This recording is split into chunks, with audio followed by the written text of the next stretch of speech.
Bonjour à tout le monde et merci d'avoir accepté ma proposition de communication aujourd'hui.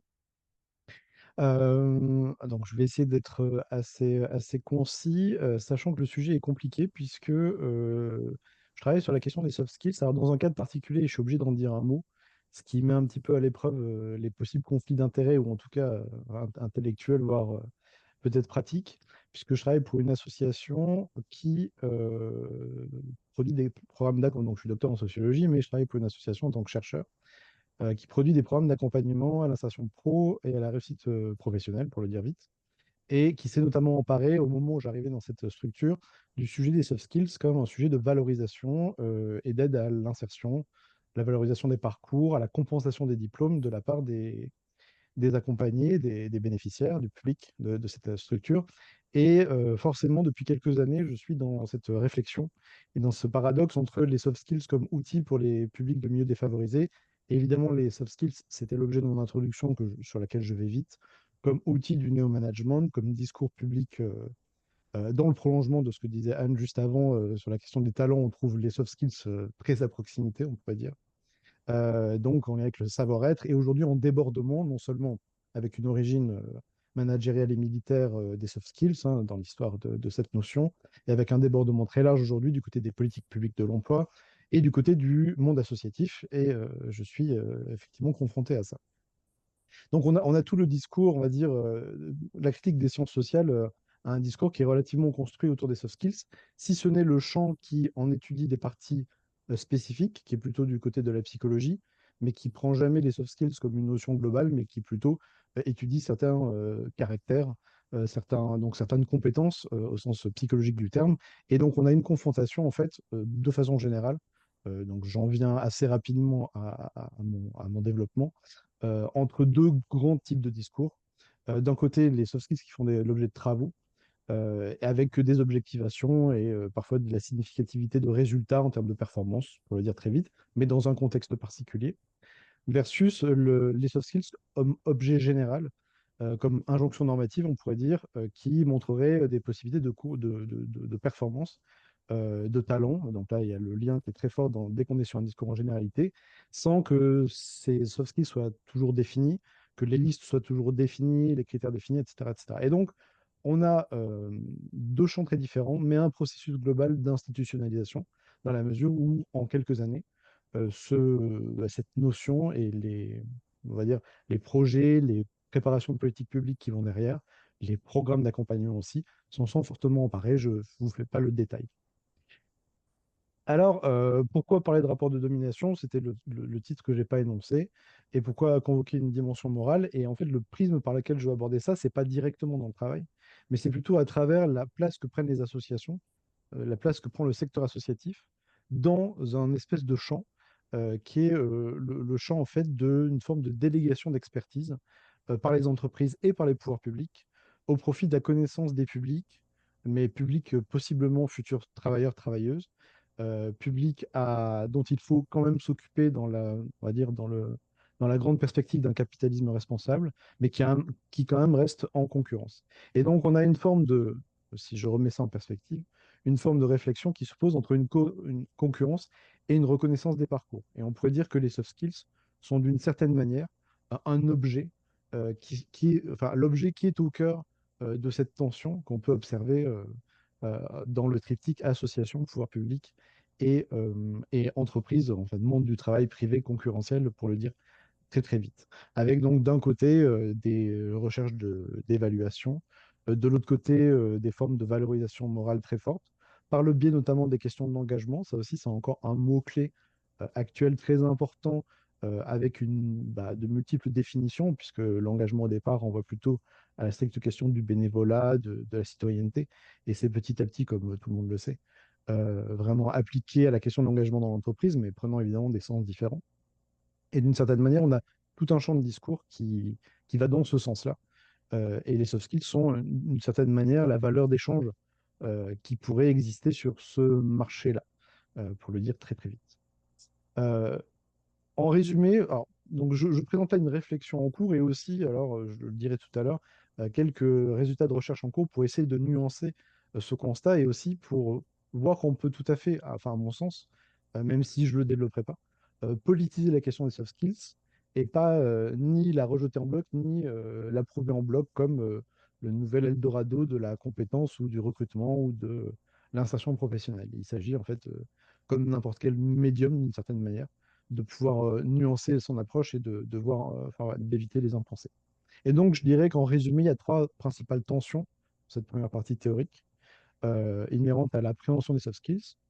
D'un côté, la reconnaissance de la personnalité de l'individu, personnalité ici au sens large et pas au sens psychologique, parce qu'évidemment, il faut se méfier, parce que les soft skills ne sont pas des traits de personnalité, versus manipulation de l'énergie de son engagement dans le cadre enfin, des travaux, dans le cadre des processus de subjectivation du travail qui sont tout à fait renseignés par la sociologie du travail notamment et des organisations. La deuxième grande tension, qui est la remise en question des diplômes et voire des expériences symboliquement significatives comme lieu de reproduction sociale versus une construction de critères qui sont beaucoup plus complexes. Alors, je le développe évidemment pas parce que j'ai pas le temps, mais les soft skills en termes d'objectivation, d'évaluation, c'est extrêmement compliqué puisque précisément, il n'y a pas ni de solution, ni de référentiel, ni de liste, ni de technique qui fait l'objet d'un consensus, alors, ni scientifique et encore moins dans le monde social en général. Donc, on ne rend pas cette lutte possible contre des objets classiques de la reproduction sociale évidente. Et en troisième point, le fait de l'expliciter et de le rendre accessible aussi, puisqu'il y a cet enjeu-là, les soft skills en tant que code social. On a d'un côté l'explicitation pardon, d'un mécanisme qui est déjà à l'œuvre, et notamment dans le cadre du recrutement, qui révèle les soft skills, discours récents, ne signifie pas que le rapport à ces compétences-là n'a jamais existé, versus, et donc c'est là aussi on a une forme de dépolitisation, une institutionnalisation de la singularité, avec toutes les limites que ça peut avoir. Là encore, ça a été dit par mes deux collègues précédemment, au détriment d'autres exceptions, notamment d'autres exceptions du mérite, comme l'effort, l'excellence, l'utilité, la dignité, etc. Et on pourrait évidemment élargir le registre, même le mot mérite est restrictif. Et donc voilà, on a ce paradoxe-là général qui va essayer, enfin, je vais essayer d'apprendre un peu plus rapidement aussi, dans des choses plus empiriques. Le deuxième grand point, c'est la question du travail de reconnaissance des soft skills et par le prisme d'un acteur qui était un acteur peut-être inattendu, surtout au regard de son affaiblissement actuel en termes de moyens financiers, en termes de peut-être de reconnaissance publique générale, mais le monde associatif qui se professionnalise, depuis longtemps, à la fois en professionnalisant son activité avec beaucoup d'associations professionnalisées, qui sont celles qui résistent le mieux aux difficultés de subvention d'une part, et d'autre part aussi une forme de professionnalisation pardon, du bénévolat et de ces bénévoles, d'une certaine manière, apparaît comme un lieu un peu avancé de reconnaissance et de travail sur la question des soft skills. Et ceci notamment parce que les soft skills sont fortement associés aux compétences de l'engagement, de par, alors pareil, je ne détaille pas, mais de par leur nature ou leur fonction relationnelle, de par les éléments plutôt collectifs, de par les dimensions aussi intrapersonnelles qui font l'objet, qui sont surtout l'objet des psychologues, mais qui de fait infusent aussi dans le reste des représentations sociales, ou alors dans des termes méthodologiques plus généraux, souvent mal définis, mais qui font écho à beaucoup de ce que les entreprises, dans des perspectives d'adaptabilité au travail, de flexibilité, recherchent. Et donc, adaptation, gestion de diverses choses, du temps, de l'organisation, résolution de problèmes, font partie des items très, très classiques associés aux soft skills. Et d'une certaine manière, probablement bien malgré lui, le monde associatif, enfin en tout cas en première intention, le monde associatif est pris et ne peut que reconnaître d'une certaine manière la validité de ses compétences. Et donc après, puisqu'il y a une forme, à mon sens, de délégation de l'expertise des publics défavorisés, c'est ce que je disais rapidement en introduction, euh, et par les pouvoirs publics et par le monde du travail au monde associatif, le monde associatif est d'une certaine manière enjoint à s'en emparer. Alors, enfin, cette slide redit en fait ce que je disais juste précédemment, parce que j'essaie de compresser un peu. On pourrait parler d'une certaine manière de nouvelles formes de gouvernance. Et c'est vrai que, alors ça s'inscrit dans un tout plus général que je ne détaille pas, mais c'est vrai que on pense plus au rôle du monde associatif euh, vis-à-vis de l'entreprise, notamment avec les questions de mécénat de compétences ou de mentorat, comme l'aide à un regain de sens pour les salariés, donc d'une certaine manière une forme de fluidification de la position des individus dans leur entreprise. Mais on a aussi ce sujet que je donnais un petit peu plus tôt, le monde associatif comme une forme de lieu d'expertise des futures personnes recrutées, et notamment quand ce ne sont pas des publics. Évidemment, on pense soft skills aussi beaucoup pour les postes hautement qualifiés avec une très forte sélection, où il y a des enjeux d'évaluation particuliers. Mais en fait, il y a tout un autre champ d'évaluation, d'une certaine manière plus quantitative, des soft skills pour des publics plus en difficulté, mais avec une injonction à justement ne pas laisser sur le bord de la route, ce qui est par ailleurs et moralement et politiquement une évidence. Et donc, alors, je bifurque et je vais essayer d'être concis. Je ne présenterai pas tous les résultats. Euh, Ce rapport soft skills amène à la construction d'un programme, comme je le disais tout à l'heure, un programme qui s'appelle Job Ready. Et d'une certaine manière, le parcours utilisateur que je présente là très rapidement, je trouve, est quelque part bien représentatif de cette double délégation. Donc, comment ça se passe pour le dire très très rapidement? Les publics pressentis, alors le public classique d'article 1, c'est un public étudiant de milieu populaire. Donc, soit boursiers, soit dont les origines sociales sont objectivement défavorisées par des critères que je détaillerai de façon suivante. Donc, sont amenés à être bénéficiaires d'ateliers de sensibilisation et de préparation professionnelle dans le cadre du programme Job Ready, qui est un programme et présentiel et digital. Dans le cadre de ces ateliers, il y a une inscription sur une plateforme numérique qui s'appelle jobready.fr. Et les soft skills interviennent où? Bah, précisément, particulièrement sur cette plateforme, puisque la mécanique qui a été proposée, c'est une mécanique de narration d'expérience, quelle qu'elle soit, professionnelle, scolaire, d'engagement ou personnelle, via un chatbot.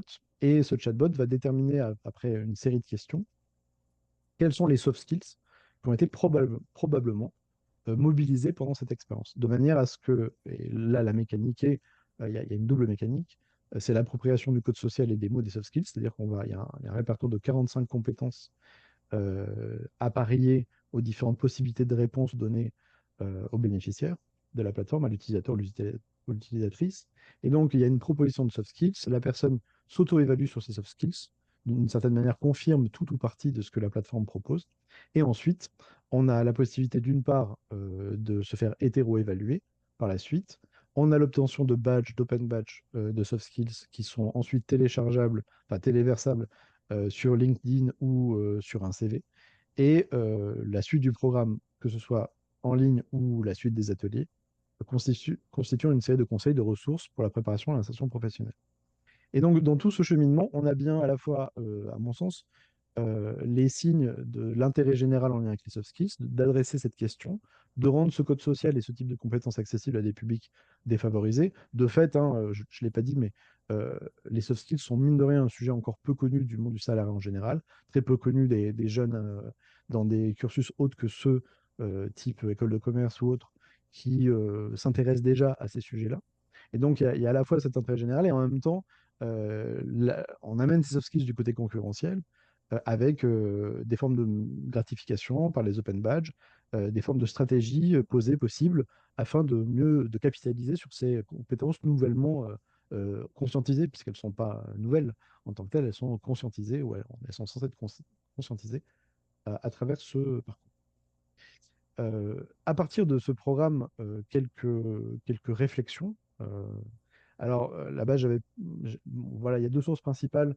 Donc, c'est des sources en cours. À la fois, il y a une mesure d'impact en cours du programme que je dirige, d'une part, et d'autre part, une analyse des données de plateforme d'utilisation depuis l'ouverture du programme, donc qui s'est ouvert toute fin 2019. On a commencé l'analyse à partir de 2020 auprès de plus de 50 000 personnes qui ont raconté au moins une expérience, donc, que je décrivais sur le chatbot. Et donc, voilà, les publics défavorisés voilà, sont catégorisés comme suit sur la présentation, boursiers, adressant QPV, par rapport au lycée d'origine, etc., etc. Ce que je voulais dire, et pour justement essayer d'apporter cette petite nuance, je vais essayer d'être très rapide. euh, euh, le programme, alors le premier résultat là, le tableau est un peu barbare parce qu'en fait il mêle trois variables, ce qui est beaucoup. Mais ce qu'il faut essayer de se dire en résumé en oubliant le tableau. Euh, donc là, c'est un tableau qui est issu de la mesure d'impact en cours. C'est que le travail à partir des soft skills et plus généralement à partir oui, enfin, des compétences, des soft skills en particulier, a des effets, notamment en termes de réflexivité. Ça, c'est des scores significatifs qu'on obtient entre l'amont et l'aval du programme dans l'enquête par questionnaire. Mais ce qui est intéressant là-dedans, et on voit bien justement les enjeux sociaux qu'il y a derrière, c'est que les effets sont plus forts pour les publics non prioritaires, parce qu'évidemment, dans nos publics, il n'y a pas 100% de publics issus de milieux défavorisés. En fait, on a de tout, on les catégorise et on peut faire la comparaison. Donc, ce qui est intéressant, c'est qu'à la fois, il y a l'éveil sur la question des soft skills contribue à la réflexivité, mais on se rend compte que des publics mieux disposés socialement obtiennent des résultats plus forts, donc ce qui montre un mécanisme social intéressant. Mais par ailleurs, cette différence est atténuée à partir du moment où l'expérience pédagogique, donc c'est pour ça qu'il y a une troisième variable qui intervient, à savoir l'expérience ressentie en atelier. C'est un exemple parmi d'autres, hein, il y a beaucoup de variables qui sont utilisées, montre qu'il y a un moindre décrochage. C'est-à-dire que quand l'ambiance ressentie en atelier, j'ai pris un exemple qui est volontairement un petit peu subjectivant, est très agréable, il y a une moindre différence entre les publics favorisés et les publics défavorisés, qui décrochent davantage si jamais on n'a pas ça. Donc, pour là, ce qu'il faut retenir à mon sens, c'est qu'il y a quand même des enjeux pédagogiques. Les soft skills ne sont pas qu'un discours prêt à penser qui tombe verticalement sur les individus, les catégories, quelles qu'elles soient. C'est le sens que je mets moi à cette analyse. Et la deuxième, là, qui est issue cette fois-ci de l'analyse du chatbot, pareil, je pris juste un exemple pour essayer de réfléchir. Dans cette expérience, on pose des questions. Parmi ces questions, on pose la question du niveau de prise de décision dans l'expérience. Et donc, on constate qu'il n'y a pas de différence significative entre les publics qui soient favorisés ou défavorisés. C'est-à-dire que ce soit les expériences de stage, personnelles ou autres, on a à peu près des chiffres comparables. Là, je suis sur le premier tableau. On se rend compte ensuite que dans l'évaluation proposée, donc la prise de décision là, euh, qui est empirique, elle est aussi proposée parmi les compétences. Elle fait partie du répertoire de 45. Ce qu'on constate, c'est que quand elles sont proposées à l'évaluation, pareil, on a des chiffres extrêmement proches. Il y a ces 0,2% de différence, donc ce n'est pas significatif, évidemment. On a la même proposition aux deux catégories de public à très peu de choses près. Par contre, les personnes de milieux défavorisés choisissent moins souvent que les personnes de milieux non défavorisés. Alors, je l'appelle comme ça parce qu'on n'a pas évidemment qualifié le public par défaut. Alors là, on n'est pas significatif, mais quasi à 0,1%, donc on n'est pas loin. Pas significatif, mais on voit une différence de pourcentage qui interpelle. On voit que la notion de Sébastien? prise de décision, Sébastien? oui, Oui, oui, on a. Oui, je t'invite à résumer peut-être les derniers slides pour aller vers la conclusion, parce qu'on est déjà sorti du temps. ouais, Ouais, Il merci. y a pas de problème. Là encore, c'est tout simplement pour dire qu'il y a des formes. Alors, le mot autocensure est toujours un peu compliqué, mais pour le dire vite, on est dans ce registre-là. Il y a aussi des formes de moindre disposition à ce type de code social. Et donc là encore, ça tend vers se dire qu'il y a un enjeu d'appropriation et donc de mise à disposition de ce type de compétences. Et donc là encore, pas forcément un rejet complet, puisque on est déjà dans un espace concurrentiel.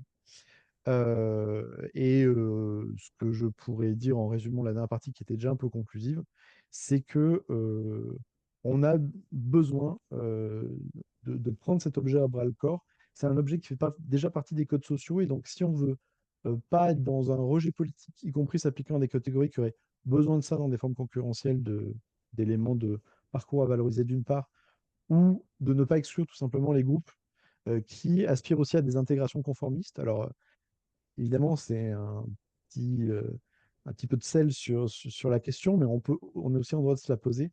Alors, il ne faut pas être dans quelque chose de trop normatif et prendre les soft skills vraiment comme objet de compétences et de reconnaissance en tant que tel à travailler et non pas, à mon sens, à rejeter. Voilà, si je veux résumer très vite.